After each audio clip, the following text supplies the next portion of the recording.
মানুষের হৃদয় যখন বড় হয়, মানুষ যখন বিশাল মনের অধিকারী হয়, তখন সে মানুষকে ক্ষমা করতে জানে। আপনার স্ত্রী অন্যায় করেছে, মানুষ তো করে ফেলেছে, একই অন্যায় বারবার করে, তো আমিও তো একই গুনাহ বারবার করি আল্লাহর কাছে। আমি যদি তাকে মাফ করি, আল্লাহ আমাকে মাফ করবেন। এখন প্রশ্ন হলো, বারবার মাফ করলে সে তো সংশোধন হবে না, কি হবে? তার সংশোধনের চেষ্টা আমি করব, অবশ্যই আমি তার কল্যাণ চাইবো। আমি কি নিজের কল্যাণ আগে চাইবো না পরের কল্যাণ আগে চাইবো? নিজেরটা। তো ক্ষমা করলে তো আমার লাভ। ক্ষমা করলে যদি সে সংশোধন না হয়, তাহলে সেক্ষেত্রে তার ক্ষতি, কিন্তু ক্ষমা করলে তো লাভ আমার, আমি তো আমার লাভের চিন্তা আগে করব। আমরা বিভিন্ন সময় আঘাতপ্রাপ্ত হই, মনোবেদনায় ভুগি, অনেক মনে কষ্টের মুখোমুখি আমরা হই। এই পরিস্থিতিগুলোর মুখোমুখি হওয়ার পর সাধারণত, স্বভাবত, প্রকৃতিগতভাবেই আমরা রাগান্বিত হই, ক্রোধান্বিত হই, আমাদের কষ্ট হয়, দুঃখ হয়। এই পরিস্থিতিতে আমরা একজন ইমানদার হিসাবে কোরআন এবং হাদিসের আলোকে বিশেষ কিছু পদক্ষেপ নেয়ার কথা নির্দেশিত হয়েছি। আল্লাহ এবং তার রাসূল আমাদেরকে নির্দেশ করেছেন। সেই নির্দেশনাগুলোর মধ্য থেকে অন্যতম একটা নির্দেশনা হলো, আমরা যদি কারোর দ্বারায় কষ্ট পাই, আঘাতপ্রাপ্ত হই, তাহলে তাকে ক্ষমা করে দেওয়া। এটা এমন একটা গুণ যে পুরো কোরআন জুড়ে আল্লাহ তাআলা ক্ষমাশীলতাকে যারা পছন্দ করেন তাদের প্রশংসা করেছেন। আর আল্লাহ রাব্বুল আলামিনের যে সমস্ত তার শানের সাথে সামঞ্জস্যপূর্ণ যে সমস্ত গুণাবলী আছে, এর মধ্যে অন্যতম একটা হলো তিনি আল আফু, তিনি ক্ষমাশীল, তিনি সবাইকে ক্ষমা করতে পছন্দ করেন। হ্যাঁ, ক্রাইটেরিয়া দেওয়া আছে। এমন কোনো পাপ পৃথিবীতে রাখেননি আল্লাহ তাআলা যে পাপ করে পৃথিবীতে মাপ চাইলে আল্লাহ মাফ করবেন না, এমন একটা পাপও রাখেননি। আমরা একটি আয়াতের ব্যাখ্যায় অনেকে বিভ্রান্তিতে পড়ে যাই বা ভুল বুঝি। সেটা হলো, আল্লাহ তাআলা বলেছেন, ইন্নাল্লাহা লা ইয়াগফিরু আন ইউশরাকা বিহি, আল্লাহর সঙ্গে শিরক করা হলে আল্লাহ সেটা মাফ করবেন না। ওয়া ইয়াগফিরু মা দুনা যালিকা লিমান ইয়াশা, শিরকের চাইতে সাধারণ বা শিরকের চাইতে কম মাত্রার যত অপরাধ আছে সেগুলো আল্লাহ যাকে ইচ্ছা তাকে মাফ করবেন। এই আয়াতের ব্যাখ্যা, আমরা অনেকে মনে করি যে শিরক এটা অমার্জনীয় অপরাধ। শিরক অমার্জনীয় অপরাধ। শর্ত হলো, জীবদ্দশায় যদি মানুষ শিরকের গুনাহ থেকে আল্লাহর কাছে মাফ চায়, আল্লাহ সেটাও মাফ করে দেন। সাহাবীদের অনেকে যারা একসময় মুশরিক ছিলেন, পরে তারা ইসলামে এসেছেন, আল্লাহ মাফ করেন নাই? হ্যাঁ, এই আয়াতের অর্থ হলো, শিরকের অপরাধের দায় নিয়ে যদি কেউ মারা যায়, কিয়ামতে আল্লাহ তাকে মাফ করবেন না। সেটা আল্লাহ চূড়ান্ত ঘোষণা দিয়ে দিয়েছেন, সেটা অমোঘ বিধান, অপরিবর্তনীয়। কিন্তু এই আয়াতের অর্থ এটা না যে জীবদ্দশায় মাফ হবে না। তাহলে এই আয়াতকে সামনে রাখলে আমরা দেখি আল্লাহ সুবহানাহু ওয়া তাআলা সব গুনাহ মাফ করবেন। কোরআন কারীমে আল্লাহ অন্য আয়াতে বলেছেন, লা তাকনাতু মির রাহমাতিল্লাহ, তোমরা আল্লাহর রহমতের আশা কখনো ছাড়বে না। ইন্নাল্লাহা ইয়াগফিরুয যুনুবা জামিআ, আল্লাহ সকল গুনাহ মাফ করবেন। ইয়াগফিরুয যুনুবা জামিআ, সকল গুনাহ। এখানে আল্লাহ বলেন নাই ইল্লা, বলেন নাই। আল্লাহ বলেন নাই যে অমুক গুনাহ অ্যাকসেপ্ট, এটা বাদে আল্লাহ বাকিগুলো মাফ করবেন, এরকম কোনো কথা আল্লাহ বলেন নাই। আল্লাহ বলেছেন সকল গুনাহ আল্লাহ মাফ করবেন। ইন্নাল্লাহা ইয়াগফিরুয যুনুবা জামিআ, সকল পাপ আল্লাহ মাফ করবেন। তাহলে আয়াতের আলোকে বোঝা গেল, আল্লাহর জমিনে এমন কোনো পাপ, এমন কোনো অপরাধ আল্লাহ রাখেন নাই যেটা আল্লাহ ক্ষমা করবেন না পৃথিবীতে। হ্যাঁ, কিয়ামতে আল্লাহ তাআলা শিরকের গুনাহ মাফ করবেন না, বাকিগুলো মাফ করবেন। তো আয়াত থেকে আমরা পরিষ্কার ধারণা পাই যে আল্লাহ তাআলা ক্ষমাশীলতাকে কত পছন্দ করেন, যে সবগুলো আল্লাহ মাফ করবেন। মানুষ হিসাবে কেউ যখন আমাদের প্রতি অবিচার করে, জুলুম করে, কষ্ট দেয়, আঘাত দেয় আমাদেরকে, আমাদের কোনো হক বা অধিকার নষ্ট করে, আমরা রাগান্বিত হই। এই রাগান্বিত হওয়াটা আমাদের প্রকৃতিগত বিষয়, এটা ফিতরাতি বিষয়। কিন্তু ইমানদার সুলভ আচরণ হবে, ইমানদার সুলভ আখলাক হবে। রাগান্বিত হওয়ার পরও আল্লাহ রাব্বুল আলামিনের খাতিরে, আল্লাহকে সন্তুষ্ট করার জন্য আমি আল্লাহর বান্দাকে মাফ করে দিব, এটা হবে ঈমানের দাবি। আল্লাহ রাব্বুল আলামিন ক্ষমাশীলতাকে এত পছন্দ করেন, এত পছন্দ করেন, যে কোরআনে কারীমে সূরা আলে ইমরান 134 নম্বর আয়াতে আল্লাহ তাআলা মুত্তাকিদের কয়েকটা বৈশিষ্ট্য উল্লেখ করেছেন। পুরো কোরআন জুড়ে মুত্তাকিদের প্রায় 40 থেকে 50টি বৈশিষ্ট্যের কথা উল্লেখ করা হয়েছে। এর মধ্যে এই আয়াতে আল্লাহ তাআলা কয়েকটি বৈশিষ্ট্য উল্লেখ করেছেন।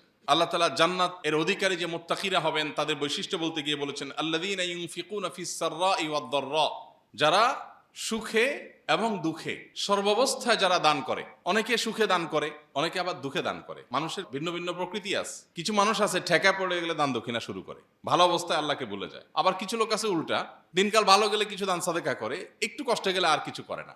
আল্লাহ তাআলা এখানে বলেছেন, যারা সুখে এবং দুঃখে, সচ্ছলতা এবং অসচ্ছলতায়, উভয় অবস্থায় দান করে। অসচ্ছল অবস্থায় দান করবে কিভাবে?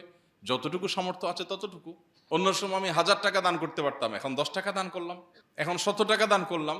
এটাই ইমানদার মুত্তাকিদের বৈশিষ্ট্য, জান্নাতের অধিবাসীদের বৈশিষ্ট্য। আরেকটা হলো ওয়াল কাযিমিনাল গাইজ, যারা রাগ সংবরণ করে। বড় কঠিন একটা কাজ।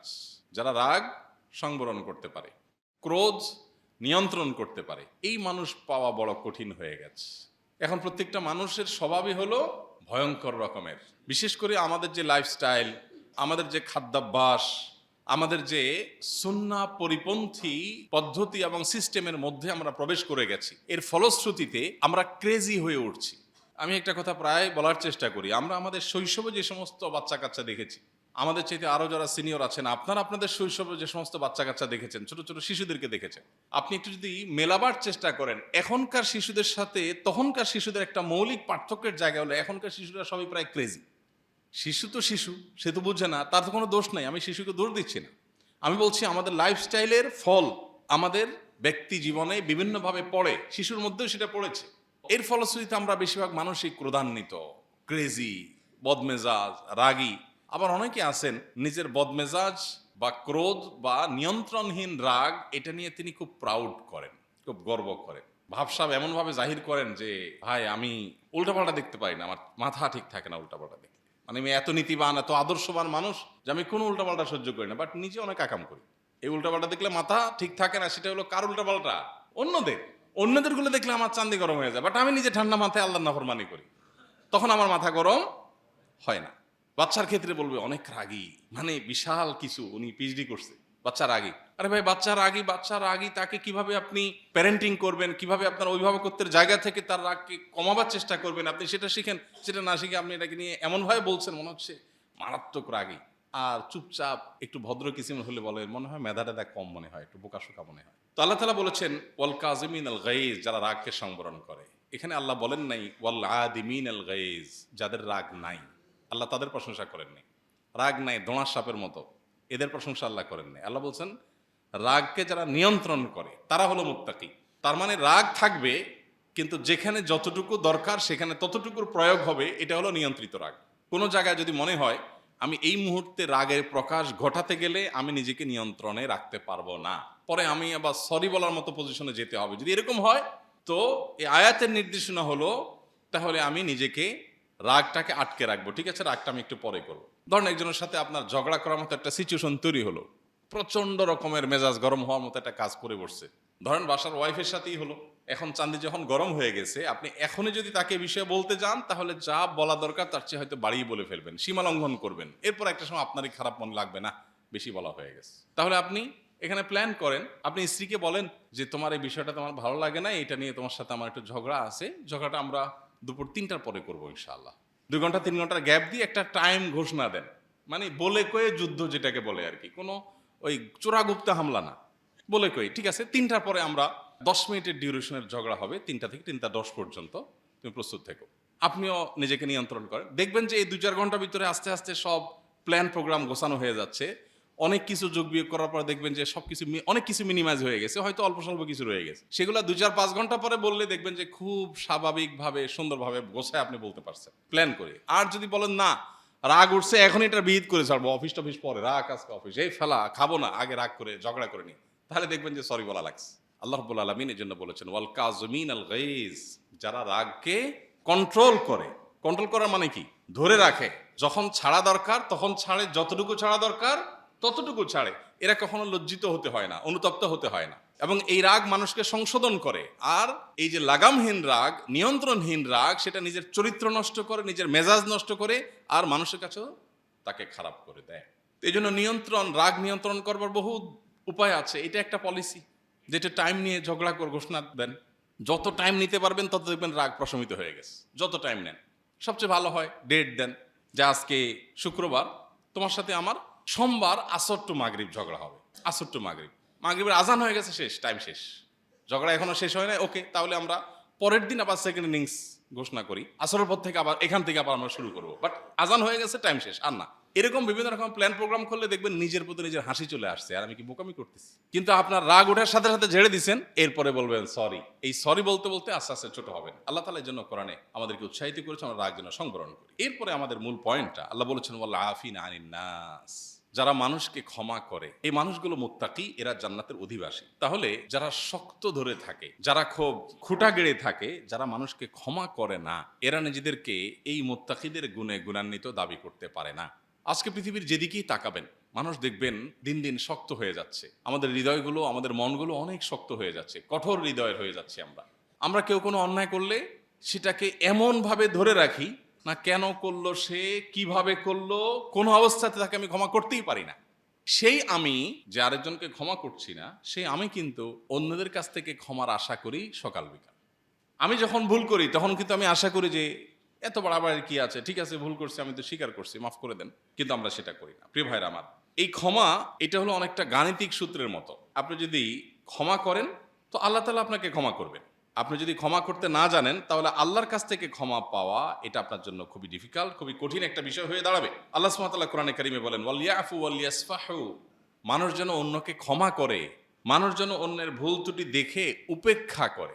থাক, হয়তো না বুঝে করছে, হয়তো খেয়াল করে নাই, হয়তো ওই চিন্তা থেকে বলছে, হয়তো সে একটা পজিটিভ অর্থে বলছে, এরকম বিভিন্ন ব্যাখ্যা তার সপক্ষে দাঁড় করাবার চেষ্টা করে। আল্লাহ বলেছেন এটা যদি কেউ করে, আল্লাহ তুহিব্বুনা আন ইয়াগফিরাল্লাহু লাকুম, তোমরা যারা ক্ষমা করো না মানুষকে, তোমরা যারা মানুষের ভুল উপেক্ষা করো না, তোমরা কি চাও না আল্লাহ তোমাদের মাফ করুক? এর মানে হলো যদি আল্লাহ মাফ করুক এটা চাও, তাহলে আল্লাহর বান্দাদেরকে মাফ করা শেখো। আমরা এখন যেভাবে খুঁটা ধরে বসে থাকি, আমরা এখন যেভাবে শক্ত হয়ে বসে থাকি, বেশিরভাগ মানুষ মাফ করার ব্যাপারে বিশেষ করে এটা কোনো ভালো গুণ না। আমরা হয়তো এক্ষেত্রেও শয়তান দ্বারা প্রতারিত হই, আত্মপ্রবঞ্চনার শিকার হই। আমাদের নিজেদেরকে মনে হয় যে আমি এত শক্ত খুঁটা ধরে বসে আছি মানে হলো আমি লৌহ মানব, আমি খুব শক্ত মানুষ, যা বলি তা করি, নিজেকে খুব বাহাদুর বাহাদুর মনে করি। এটা হলো সবচেয়ে বড় ভীরুতা, সবচেয়ে বড় ছোট লোকই। আর ক্ষমা করতে পারা এটা হলো সবচেয়ে বড় মানসিকতার ব্যাপার। এই জন্য কিয়ামতের ময়দানে আল্লাহর কাছ থেকে আপনি ক্ষমা কতটা আশা করেন? কোন এক মনীষী তার অধীনস্থ অন্যায় করেছে, ভুল করার পর বলল, সরি, আমার ভুল হয়ে গেছে, আর হবে না, মাফ করে দেন। তো তার কর্তা তিনি বললেন, তুমি কতবার মাফ চাইছে পর্যন্ত মনে আছে? একই ভুল তুমি বারবার করবা আর মাফ চাইতে থাকবা, তোমারে মাফ করতে থাকবো, এটা কোনো কথা হলো? অধীনস্থ কাজের লোকটা বলল, আপনি আমাকে বেশি মাফ করা লাগবে না, অবশ্য আল্লাহর কাছে আপনি কতবার মাফ আশা করেন, আমাকে ওই হিসাবে মাফ করলেই চলবে। আমরা হলে তো চড় থাপ্পড় দিয়ে বসতাম না। তিনি সাথে সাথে নরম হয়ে গেলেন, হ্যাঁ তাই তো, আমি একই গুনাহ কতবার করি, আল্লাহর কাছে মাফ চাই, আল্লাহ যদি কিয়ামতের দিন আমাকে বলেন তুমি একই গুনাহ এতবার করছো, মাফ করবো না, আমার যাওয়ার কোনো জায়গা থাকবে?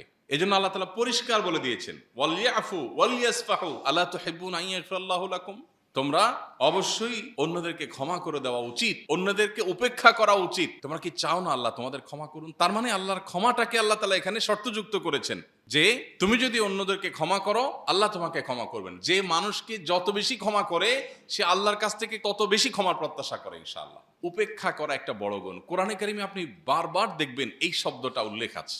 আল্লাহ তাআলা তার নবীকে, তার রাসূলকে বলেছেন, ওয়া'রিদ আনিল জাহিলিন, জাহেল মূর্খরা আপনাকে যে কষ্ট দিচ্ছে এদেরকে আপনি উপেক্ষা করেন। এই যে উপেক্ষা করা, থাক না, হয়তো আমি না দেখার ভান করছি, মনে করি এটা স্বপ্নে ঘটছে, বাস্তবে ঘটেনি। এই উপেক্ষার এই গুণটা অনেক বড় একটা গুণ। এটার জন্য বিশাল বড় একটা হৃদয়ের প্রয়োজন হয়। যে যত বেশি ক্ষমা করতে জানে সে তত বড় মনের মানুষ, যে যত কম ক্ষমা করে সে তত ছোট মনের মানুষ। কারণ আপনি যদি কোনো একটা ময়লা সমুদ্রে ফেলেন, সমুদ্র ওটাকে ভ্যানিশ করে ফেলবে, ওই ময়লার কোনো আলামতও থাকবে না। কিন্তু আপনি ছোট্ট একটা কুয়ার মধ্যে যদি ফেলেন, ওটা ভেসে থাকবে। কুয়ার আয়তনটা ছোট, এই জন্য যেটুকু ময়লা পড়েছে সেটুকু সে প্রদর্শন করে বেড়ায়। আর সমুদ্রের আয়তন অনেক বড় হওয়ার কারণে বিশাল বড় বড় ময়লা আবর্জনা পড়লেও সেটা ভ্যানিশ করে ফেলে সে, কারণ এত ছোটখাটো জিনিস এটা গোনার সময় তার নাই, এত বিশাল সে। তো মানুষের হৃদয় যখন বড় হয়, মানুষ যখন বিশাল মনের অধিকারী হয়, তখন সে মানুষকে ক্ষমা করতে জানে। আপনার স্ত্রী অন্যায় করেছে, মানুষ তো করে ফেলেছে, একই অন্যায় বারবার করে, তো আমিও তো একই গুনাহ বারবার করি আল্লাহর কাছে। আমি যদি তাকে মাফ করি আল্লাহ আমাকে মাফ করবেন। এখন প্রশ্ন হলো, বারবার মাফ করলে সে তো সংশোধন হবে না, কি হবে? তার সংশোধনের চেষ্টা আমি করব, অবশ্যই আমি তার কল্যাণ চাইবো। আমি কি নিজের কল্যাণ আগে চাইবো না পরের কল্যাণ আগে চাইবো? নিজেরটা। তো ক্ষমা করলে তো আমার লাভ। ক্ষমা করলে যদি সে সংশোধন না হয় তাহলে সেক্ষেত্রে তার ক্ষতি, কিন্তু ক্ষমা করলে তো লাভ আমার, আমি তো আমার লাভের চিন্তা আগে করবো। এই জন্য ভাইরা আমার, আমাদের হৃদয়গুলোকে একেবারে মানুষের প্রতি ক্রোধ, ক্ষোভ এগুলো থেকে মুক্ত করে ফেলা। এটার ফলে কি লাভ হয়? সবচেয়ে বড় লাভ হয় আখিরাতে আল্লাহ তাআলা আপনাকে ক্ষমা করবেন, এটা তো আছেই। দুনিয়াতে সবচেয়ে বড় লাভের জায়গাটা হলো আপনি নিজে সুখে থাকতে পারবেন, মানসিকভাবে আপনি প্রশান্তি পাবেন। কারণ যখন মানুষকে ক্ষমা করে তখন মনের মধ্যে দুঃখ কষ্ট আর থাকে না, এগুলো ভ্যানিশ হয়ে যায়। আর ক্ষমা যদি আপনি না করেন তাহলে কি হবে? কার প্রতি আপনার রাগ হয়েছে, রাগ হওয়ার কারণে আপনার মনে খুব প্রফুল্লতা অনুভব হবে, কেউ আপনাকে কষ্ট দিয়েছে, আপনি কষ্টটার কারণে তার প্রতিও কষ্ট ধরে রাখেছেন, এই যে অন্তরে ধরে রেখেছেন, এর ফলে কি আপনার মনটা অনেক ভালো থাকবে? আরো মনে কষ্ট বাড়বে না? মনে কষ্ট বাড়লে কি আপনি মানসিকভাবে সুখে থাকবেন? সারাক্ষণ আপনার যন্ত্রণা হতে থাকবে, দুঃখ হবে। আপনি অন্যকে ক্ষমা করবেন তার প্রয়োজনে না, যে ক্ষমা করলে তার লাভ হবে সেটা না, আপনি নিজের প্রয়োজনে অন্যকে ক্ষমা করবেন। আপনার প্রয়োজনের জায়গাটা কোথায়? যে আমি যদি ক্ষমা করি আমি নির্ভর হয়ে যাব, আমার অন্তরটা ফ্রেশ হয়ে যাবে, আমার অন্তরের দুঃখটা থাকবে না। থাক, আমি মাফ করে দিস, এর বিনিময়ে আল্লাহ আমাকে মাফ করে দিবেন। সে অন্যায় করলে সে আল্লাহর সাথে বুঝে পড়াবে, আমি মাফ করে দিলাম, আমার কোনো দায় দাবি নেই। অনেকে আছেন ধরে রাখেন, তুই আমার এটা করছস, কাল কিয়ামতে তোর সাথে আমার দেখা হবে, দেখিস। তো আল্লাহ কিয়ামতে আপনারা ধরবেন, কারণ আপনি আল্লাহর বান্দারা ধরছেন। আপনি মাফ করে দেন, করে বলেন আল্লাহ তুমি না কোরআনে বলেছো মানুষ যেন ক্ষমা করে উপেক্ষা করে, তাহলে তুমি ক্ষমা করবা, তো তোমার বান্দারা আমি ক্ষমা করে দিলাম, বিনিময়ে তুমি আমার মাফ করে দিও। ব্যাস, এর চেয়ে বড় বিজনেস আর কিচ্ছু নাই। এই আমল করার জন্য আপনার কোনো পয়সা খরচ হবে না। মানুষকে ক্ষমা করতে পয়সা খরচ হবে? এটার জন্য আপনার কোনো ইনভেস্ট করতে হবে না। শুধুমাত্র মানসিকতার পরিবর্তন করা জরুরি, মনটাকে কোমল করা জরুরি, নরম করা জরুরি। এক সাহাবীর জান্নাতি হওয়ার এবং জান্নাতে তার অবস্থান ওহির মাধ্যমে আল্লাহর কাছ থেকে জানার পর যখন তিনি সাহাবীদের কাছে বললেন অমুকের ব্যাপারে এই সুসংবাদ, সে জান্নাতি, জান্নাতে তার অবস্থান আল্লাহ আমাকে জানিয়েছেন, তখন সাহাবায়ে কেরাম ওই ব্যক্তির ব্যক্তিগত আমলকে পর্যবেক্ষণ করবার জন্য উঠে পড়ে লেগে গেছেন। আমরা যেরকম কেউ বড়লোক হলে অস্থির হয়ে যায়, এই লোকটা বড়লোক হয়েছে কি দিয়া, কি কাজ করে, চোরাকার বাড়ি না মাদক, কোন পথে এত শর্টকাটে বড়লোক হলো, আমারও দরকার। আমরা যেরকম পাগল পোড়া হয়ে দুনিয়ার জন্য, সাহাবীরা ছিলেন উল্টা। তারা আখিরাতে বিশ্বাসটা আমাদের মতো ছিল না, সিরিয়াস বিশ্বাস ছিল, সত্যিকারের ইমানদার ছিলেন। যার কারণে তারা যখন শুনতেন কোন সাহাবীর একটা ফজিলত আছে, তাহলে তিনি কি আমল করে ফজিলত পেয়েছেন, কিভাবে আল্লাহকে সন্তুষ্ট করলেন, তারা ব্যাকুল হয়ে যেতেন। তো সাহাবী, কয়েকজন সাহাবী, ওই সাহাবী যার সম্পর্কে নবীজি একটা মন্তব্য করলেন, তার ব্যক্তিগত জীবনকে খুব নিবিড়ভাবে পর্যবেক্ষণ করা শুরু করলেন, যে কি এমন জিনিস আছে তার মধ্যে যে নবীজি তার সম্পর্কে এত বড় ফজিলত মর্যাদার কথা বললেন। পর্যবেক্ষণ করে দেখা গেল বিশেষ তেমন কিছু আসলে পাওয়া যাচ্ছে না। তিনি একজন সাদামাটা মানুষ, অন্যদের মতো 5 ওয়াক্ত নামাজ পড়েন, বেসিক দিনের বিষয়গুলো মেনে চলেন, এক্সট্রা বিশেষ কিছু তারা উদ্ধার করতে পারলেন না। না পেরে তাকে পার্সোনালি জিজ্ঞেস করে বসলেন, ভাই বলেন তো আপনার কি এমন বিশেষত্ব আছে যে আপনি মর্যাদাটা পাইলেন? তিনি বলেন, ভাই আমার তো কোনো বিশেষত্ব আমি সত্যি খুঁজে পাচ্ছি না, আপনারা যা করেন আমি তো তাই করি। তো বলেন, না, এত সাদামাটা হলে আপনি এই ফজিলত কিভাবে পেলেন? কিছু তো আছে। তখন সাহাবী চিন্তা করে দেখলেন, ভাই আমি তো কোনো বিশেষ আমল করি না, যে এত আমল করি, এত নামাজ পড়ি, এত রাতভর তাহাজ্জুদ পড়ি, এত দান সাদেকা করি গোপনে, এমন কিছু নাই, আপনারা যা করেন আমিও তাই করি। বাট একটা জিনিস আছে, আমি প্রতিদিনই রাতে শোবার আগে প্রতিদিনই আমি চিন্তা করি আজকে আমার কারোর প্রতি কোনো দুঃখ আছে কিনা, কেউ কষ্ট দিয়েছে কিনা। তো শোয়ার আগে আমি পরিপূর্ণ তারপরে ফ্রেশ হয়ে যাই, থাক সে হয়তো ভুল করেছে, আমি টোটাল মাফ করে দিয়ে তাকে ঘুমাই, আমার মনে কারোর প্রতি কোনো দুঃখ থাকে না। আপনারা কোরআনে কারীমে একটা আয়াত শুনে থাকবেন, আল্লাহ বলেছেন ওয়ানাজাআনা মা ফি কুলুবিহিম মিন গিল। জান্নাতীদেরকে যখন জান্নাতে আল্লাহ প্রবেশ করাবেন, তার আগে একটা রিফাইন্ডিং কার্যক্রম হবে। জান্নাতীদেরকে আল্লাহ তাআলা জান্নাতে প্রবেশ করাবার আগে, আগ মুহূর্তে মানবীয় প্রকৃতিতে যে সমস্ত ভুল ত্রুটি থাকে বা নেগেটিভ দিক থাকে, এর ভিতরে একটা হলো অন্যের প্রতি কষ্ট, হিংসা বা শত্রুতা, বিদ্বেষ, গিল। এই জিনিসটাকে আল্লাহ তাআলা অন্তর থেকে পরিপূর্ণভাবে বের করে তারপর জান্নাতে প্রবেশ করাবেন। জান্নাতের অন্তরে কোনো কারোর প্রতি কোনো দুঃখ কষ্ট থাকবে না। তো এই জন্য ভাই, দুনিয়াতে এই আমলটার এক্সারসাইজ করতে পারি না আমরা ইনশাআল্লাহ?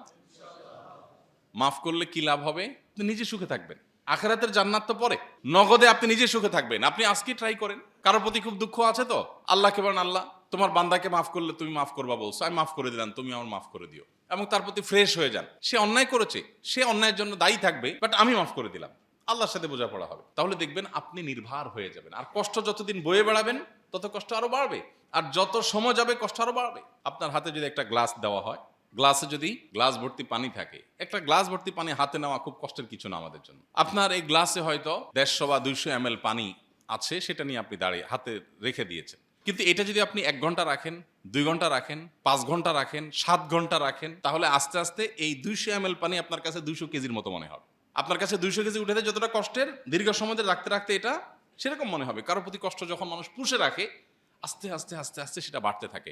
আর শয়তানের অনেক বড় একটা কাজের জায়গা হলো এইটা, শয়তান আপনাকে জেদি করবে, শয়তান আপনাকে অন্যের পরে প্রচন্ড রকমের শক্ত করে রাখবে। আর আপনি যখনই মাটির সাথে মিশে যাবেন, আল্লাহর জন্য ক্ষমা করে দিবেন, সাথে সাথে শয়তানের মুখে ছালি মারলেন, শয়তান ছাই মারা মুখে সে অপদস্থ হবে, পর্যদস্ত হবে, এবং সে হেরে যাবে, আপনি জিতে যাবেন। কিন্তু শয়তান আপনাকে ভুল বোঝাবে, শয়তান বলবে না, মাফ করলে তো ছোট হয়ে যাবে, মাফ করলে তো ছোট হয়ে যাবে, আর ধরে রাখলে তুমি তো বড় হবে। এটা ভুল এবং শয়তানের মিথ্যাচার এবং মিথ্যা প্রতিশ্রুতি। আল্লাহ তাআলা কোরআনে কারিমে বারবার আমাদেরকে এই বিষয়টা সতর্ক করেছেন। শয়তান কিন্তু আমাদেরকে যা বলে সেটা মিথ্যা। যেমন আমরা যখন দান করতে যাই, শয়তান বলে দান করবি তাহলে তো কমে যাবে, এটা মিথ্যা। দান করলে কমে না, আরো বাড়ে। ঠিক একইভাবে আপনি কাউকে ক্ষমা করলে আপনি আপনার মর্যাদা আরো বাড়বে, আরে আল্লাহর কাছেও বাড়বে, ওই মানুষটার কাছেও বাড়বে, আপনার নিজের কাছেও বাড়বে যে আমি বড় মনে পরিচয় দিলাম। কিন্তু শয়তান আপনাকে বলবে কি, ক্ষমা করলে তুমি নিচে নেমে গেলা, তুমি ধরে রাখলে এটা তুমি বড় বেটাগিরি করলা। নবী করিম সাল্লাল্লাহু আলাইহি ওয়াসাল্লাম একটা হাদিস সহিহ মুসলিমে আছে, তিনি বলেছেন ওমা যাদাল্লাহু আবদান বিআফুবিন ইল্লা ইজ্জা। কোন মানুষ যখন কোন মানুষকে ক্ষমা করে, আল্লাহ তখন তার মর্যাদা বাড়িয়ে দেন। মানুষকে যখন ক্ষমা করেন তখন মানুষ এর মর্যাদা আল্লাহ বাড়িয়ে দেন। অতএব ক্ষমা করা এটা দুর্বলতা নয়, বরং এটা শক্তিশালী হওয়ার প্রমাণ। ক্ষমা করা এটা মানুষের কোনো দুর্বলতা নয়, বরং এটা মানুষের সবলতার প্রমাণ। এটার জন্য শক্তির দরকার হয়, ক্ষমা না করে শক্ত থাকার ভিতরে কোনো যোগ্যতা নাই, এটার জন্য কোনো শক্তির প্রয়োজন হয় না। আজকাল বহু মানুষ আছেন, বহু মানুষ পাওয়া যায় ঠুনকো ছোট্ট একটা ইস্যুকে কেন্দ্র করে তিনি বিশাল মনে কষ্ট নিয়ে বসে আছেন, বিশাল মনে কষ্ট। অথচ সাহাবায়ে কেরামের হিস্ট্রি যদি আমরা শুনি, আমরা অবাক হয়ে যাই। খোদ নবী করিম সাল্লাল্লাহু আলাইহি সাল্লামের চাচা উহুদের ময়দানে যার কলিজা চিবিয়ে খেয়েছেন একজন নারী, লাশের বুক কেটে কলিজা বের করে দাঁড়িয়ে চিবিয়ে খেয়েছেন। এত নির্মমতা, এত হিংস্রতার পর যখন নবীজির সামনে আসছেন এই নারী, নবী সাল্লাল্লাহু আলাইহি সাল্লাম তিনি যখন ইসলাম গ্রহণ করেছেন, তার ভুল বুঝতে পেরেছেন, নবীজি তাকে মাফ করে দিয়েছেন। চিন্তা করা যায়, নবীজির ক্ষমাশীলতার সবচেয়ে উজ্জ্বল উদাহরণ পাবেন আপনি মক্কা বিজয়ের সময়। যে মানুষগুলো তিলে তিলে শেষ করেছে, সুমাইয়া রাদিয়াল্লাহু তাআলা আনহার নির্মম ভাবে একজন নারীকে বর্ষার আঘাতে, শরীরের স্পর্শকাতর অংশে বর্ষার আঘাতে একজন নারীকে শাহাদাত বরণ করতে বাধ্য করেছে। বেলাল রাদিয়াল্লাহু তাআলা আনহুকে উত্তপ্ত গরম পাথরের উপরে, যেটা চুলার আগুনের মতো গরম, এর উপরে শুইয়ে রেখে বেহুশ সেন্সলেস করে ফেলেছে। রাসূল আকরাম সাল্লাল্লাহু আলাইহি ওয়াসাল্লাম সিজদা গেছেন, তার মাথার উপরে, তার পিঠের উপরে ওঁটের নাড়ি বুড়ি এনে রেখে দিয়েছে। তার গলায় ফাঁস লাগে তাকে হত্যা করার চেষ্টা করেছে, তাকে মক্কায় থাকতে দেওয়া হয় নাই, বহু মানুষকে হত্যা করেছে। এত নির্মমতার পর নবীজি যখন মক্কা বিজয় করলেন, মক্কার চাবিকাঠি যখন তার হাতে, কাবা যখন তার হাতে, হাজার লাখো সাহাবী যখন তার অনুসারী, এখন সেই জালেম অত্যাচারী মানুষগুলো যখন বিড়ালের মতো গর্তে প্রবেশ করেছে, তিনি পরিষ্কারভাবে সবাইকে বলে দিলেন যে ইউসুফ আলাইহিস সালাম আরেকজন আল্লাহর নবী আমার আগে, ভাইয়েরা তাকে কূপে ফেলে দিয়েছিল, তিনি বলেছিলেন লা তাসরিবা আলাইকুমুল ইয়াউম, তোমরা তো সবাই ভীত সন্ত্রস্ত হয়েছো, আমি তোমাদের চিনতে পেরেছি, তোমরাই আমাকে ছোটবেলায় কূপে ফেলে দিয়েছিলে মেরে ফেলার উদ্দেশ্যে, আল্লাহ আমাকে রক্ষা করেছেন, আজ আমাকে মিশরের অধিপতি করেছেন, শাসক করেছেন, দায়িত্বপ্রাপ্ত গুরুত্বপূর্ণ ব্যক্তিত্ব করেছেন। লা তাসরিবা আলাইকুমুল ইয়াউম, যাও, কোনো প্রতিশোধ নাই, সবাইকে মাফ করে দিলাম। নবীজি মক্কা বিজয়ের দিন বলেছেন, আমার ভাই ইউসুফ যেভাবে তার ভাইদেরকে মাফ করে দিয়েছে, এ মক্কার জালেম অত্যাচারীরা সবগুলাকে মাফ করে দিলাম। আপনি সেই নবীর উম্মত, আপনি আপনার ভাইকে, বোনকে, স্ত্রীকে মাফ করতে পারছেন না, স্বামীকে মাফ করতে পারছেন না, আপনি আপনার আত্মীয় স্বজনকে মাফ করতে পারছেন না, সহকর্মীকে মাফ করতে পারছেন না। শয়তান আপনাকে বাধা দিয়ে রাখছে। ভাইরা আমার, আমাদের আখিরাতের প্রয়োজনে, আমাদের ঈমানের প্রয়োজনে, আমাদের নিজেদের শান্তিতে থাকার প্রয়োজনে, আল্লাহর কাছ থেকে কিয়ামতের দিন ক্ষমা পাওয়ার আশায় আমরা মানুষকে মাফ করবো তো ইনশাআল্লাহ। আপনি যদি আজ থেকে সবাইকে ক্ষমা করা শিখেন, কিয়ামতের দিন যদি আল্লাহকে আপনাকে ডেকে বলেন, বান্দা তুমি আমার সব বান্দাদেরকে ক্ষমা করছো, আজকে তোমার সব আমি মাফ করে দিব, এর চেয়ে বড় সৌভাগ্যের বিষয় আর কি হতে পারে? চেষ্টা করা যাবে না ইনশাআল্লাহ? আল্লাহ আমাদের সবাইকে তৌফিক দান করুন। আল্লাহ রাব্বুল আলামিন বলেছেন ওয়া জাযাউ সাইয়্যাতিন সাইয়্যাতুম মিসলুহা। যদি আপনার মনে হয় না আমি প্রতিশোধ নেবই, সে অন্যায় করেছে আমি মাফ করব না, তো ইসলাম আপনাকে বাধ্য করে না। আপনি যদি প্রতিশোধ নিতে চান, তাহলে যে যতটুকু অন্যায় করেছেন ততটুকু আপনি পারবেন দিতে। একজন আপনাকে একটা কিল দিয়েছেন, ঘুষি দিয়েছেন, ওই কিলটা ধরেন 2 কেজি ওজনের। এখন আপনি যে পাল্টা একটা কিল দিবেন, সেটা যে বরাবর 2 কেজি হবে, এটা কিভাবে মাপবেন? সাধারণত জেদের পরে যেটা, অ্যাকশনের পরে রিয়াকশন যেটা হয়, মারার পরে তো আপনি ব্যথা পাইছেন, এখন জেদ তো বাড়ছে, এখন যে ঘুষিটা হবে ওইটা ওই লোক যদি 1 কেজি ওজনের দেয়, আপনারটা কিন্তু 1.5 কেজি হবে, মাস হবে না? তাহলে বাকি হাফ কেজি যে বেশি দিলেন আপনি, এর জন্য কিয়ামতের দিন আপনার বিচার হবে যে তুমি তো অতিরিক্ত করেছো, সে যা করেছে তার চেয়ে বেশি করলে।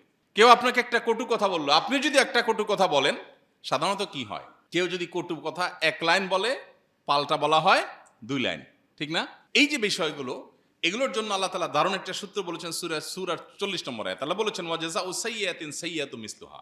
যদি কেউ খারাপ করে, তাহলে যতটুকু করেছে ততটুকু খারাপ বা ততটুকু বিনিময়ে তাকে দেয়া যেতে পারে, ততটুকু তার প্রাপ্য তাকে বুঝায় দেয়া যেতে পারে। কিন্তু মনে রাখতে হবে, ফামান আফা ওয়া আসলাহ, যদি কেউ ক্ষমা করে আর সংশোধন করে নেয়, ফাআজরুহু আলাল্লাহ, তাহলে তার বিনিময় আল্লাহর কাছে জমা থাকলো। সুবহানাল্লাহ। আপনি যদি মাফ করেন যে ঠিক আছে, আমি তো সে যতটুকু করেছে ততটুকু তাকে আমি প্রতিশোধ নেওয়ার অধিকার আমার আছে, বাট আমি যদি মাফ করে দেই, তাহলে আল্লাহ আমাকে, আল্লাহর কাছে আমার বিনিময় রিজার্ভ আছে, ফাআজরুহু আলাল্লাহ শব্দের উপস্থাপনের মধ্যে এক ধরনের আবেগ আছে, এই উপস্থাপনের মধ্যে এক ধরনের প্রতিশ্রুতি আছে। ফাআজরুহু আলাল্লাহ, আল্লাহর কাছে তার আজর, তার বিনিময় জমা থাকলো।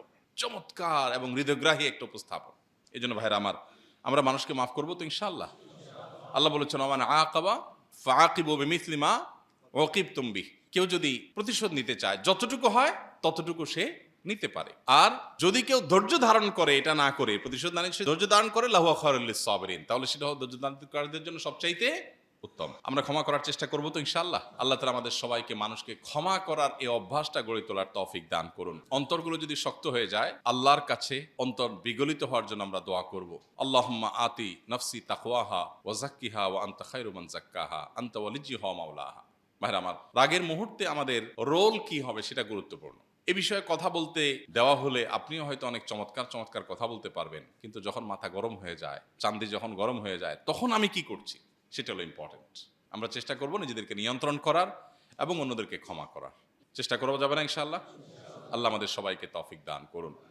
আমরা ক্ষমার চর্চা এখন থেকে শুরু করব, আজকে থেকে শুরু করব এবং সারা জীবন চর্চা করে যাব, এবং এটা করার ফলে নিজেকে কখনো পরাজিত মনে করব না। শয়তান কিন্তু আপনাকে মনে করবে যে তুমি ক্ষমা করলে তো হেরে গেলে। আসলে ক্ষমা করলে মানুষ হারে না, জেদ ধরে থাকলে মানুষ হেরে যায়। কার কাছে হারে? শয়তানের কাছে হারে, নিজের কাছে নিজে হেরে যায়। এই জন্য এই জিনিসটা আমরা চর্চা করবো ইনশাল্লাহ। এখন ঘরে ঘরে এই যে সংসারগুলো টিকছে না, টুনটান কিছু হচ্ছে, টুকটাক কিছু হচ্ছে, বিচ্ছেদের দিকে চলে যাচ্ছে।